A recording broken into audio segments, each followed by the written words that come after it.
Hello yogis, आओ साथ मिलके चैप्टर 3 की जर्नी स्टार्ट करते हैं। अपनी खोपड़ी में बिठा लो कि तुम्हें 4 टॉपिक्स पढ़ने हैं। ये चैप्टर थोड़ा सा डिफिकल्ट प्लस इम्पोर्टेंट है, पूरे 16 मार्क्स का। Let's go. इमेजिन रोड पे एक बुढ़ाऊ अंकल बेहोश हो जाए। आई नो तुम सेल्फी लेकर इंस्टा पर स्टोरी लगाओगे, लेकिन नहीं, इट्स फर्स्ट एड टाइम, मतलब एक इमीडिएट हेल्प जो किसी जख्मी या बीमार इंसान को दी जाती है जब तक डॉक्टर न आ जाए। प्रिजर्व लाइफ मतलब मरने से बचाओ। प्रिवेंट डिटोरियोरेशन मतलब हालत बिगड़ने न दो। प्रमोट रिकवरी यानी हील करना, जैसे जख्म पे मरहम लगाना ताकि इन्फेक्शन ना बढ़े। जब तुम्हें कोई अनकॉन्शियस या जख्मी इंसान दिखे, बस ABCDE रूल फॉलो कर लेना। फर्स्ट चेक करो पेशेंट के मुंह में कोई ब्लॉकेज तो नहीं। सर को पीछे टिल्ट करके थोड़ी को ऊपर उठाओ और विजिबल चीज हो तो उसे निकाल दो। सेकंड, कान लगा के चेस्ट मूवमेंट सुनो। अगर ब्रीथिंग नॉर्मल नहीं तो रेस्क्यू ब्रीथ दो, लेकिन अगर तुम अनट्रेंड हो तो स्किप करके डायरेक्ट CPR करो। थर्ड, गर्दन या हाथ से धड़कन चेक करो। हैवी ब्लीडिंग हो तो प्रेशर लगा के कंट्रोल करो, लेकिन अगर धड़कन रुक गई तो तुरंत CPR, वरना बंदा टपक जाएगा। नेक्स्ट, APVU से पेशेंट की कॉन्शियसनेस चेक करो और देखो क्या आंखों की पुतली लाइट से एडजस्ट हो रही है। इससे इंजरी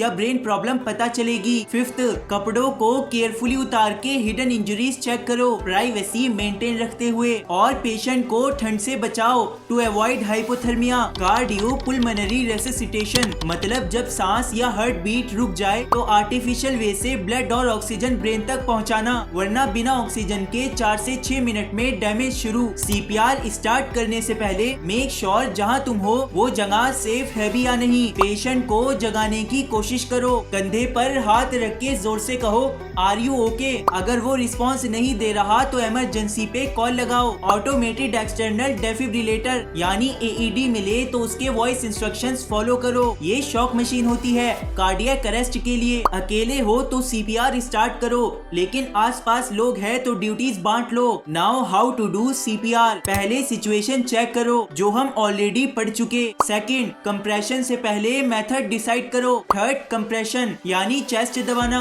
एडल्ट, चिल्ड्रन और इन्फेंट के लिए अलग अलग गाइडलाइंस है। यार एक बात देखो, एडल्ट की चेस्ट 5 से 6 सेंटीमीटर डीप दबानी है और इन्फेंट की 4 सेंटीमीटर। भाई इतनी इमरजेंसी में कोई इंची टेप थोड़ी लेके बैठेगा। ये बकवास सिर्फ NCERT में लिखी है, मॉडर्न थ्योरी में नहीं। बट तुम NCERT के हिसाब से ही चलना। नेक्स्ट, सर पीछे करके थोड़ी को ऊपर उठाओ ताकि एयरवे ओपन रहे। अगर तुम अनट्रेंड हो तो ब्रीथ स्किप करके हैंड ओनली CPR करो, लेकिन अगर तुम ट्रेंड हो तो नोज पिंच करके मुंह पे सील बनाओ और छाती फूलने तक 2 रेस्क्यू ब्रीथ दो। अगर तुम अकेले हो तो ये, और तुम्हारे साथ एक और बंदा है तो ये। CPR तब तक कंटिन्यू रखो जब तक पेशेंट सांस न ले या मेडिकल हेल्प न आए या फिर AED मशीन स्टॉप न बोले या तुम थक न जाओ। दोस्तों ये सीक्वेंस याद रखना, बहुत इंपॉर्टेंट है। अब जाओ और एक पिलो लेके CPR की प्रैक्टिस करो। स्ट्रेस मतलब लाइफ की जरूरतों की टेंशन। यूज स्ट्रेस मतलब पॉजिटिव जो हमें मोटिवेट करता है। डिस्ट्रेस मतलब नेगेटिव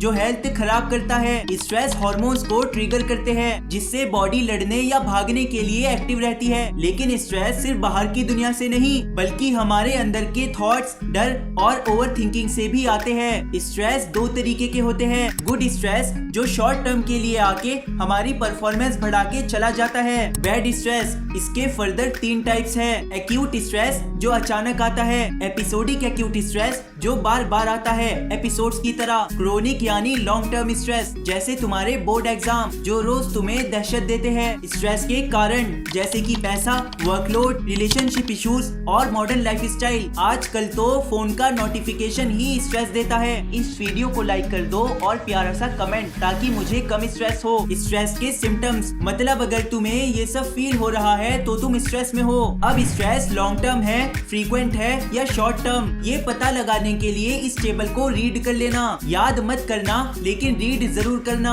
स्ट्रेस का बॉडी पर क्या इफेक्ट पड़ता है? दिल में तनाव होना, पुअर डाइजेशन, मसल्स में टाइटनेस, इम्यूनिटी वीक जिससे बीमारियां आसानी से लगती है। अब योगा से स्ट्रेस को कैसे मैनेज किया जाए? आसन से बॉडी रिलैक्स, प्राणायाम प्राणायाम से ब्रीथ बैलेंस, मेडिटेशन से माइंड काम, प्लस सात्विक लाइफ स्टाइल। नाउ 5 यौगिक प्रिंसिपल। आहारा मतलब सात्विक डाइट फॉलो करो।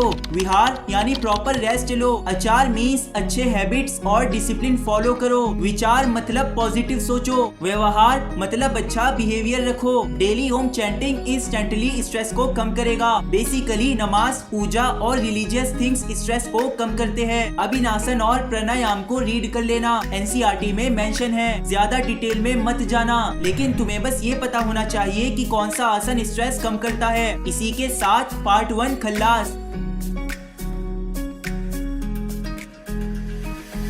इस वीडियो को लाइक कर दो और शेयर कर दो अपने दोस्तों में।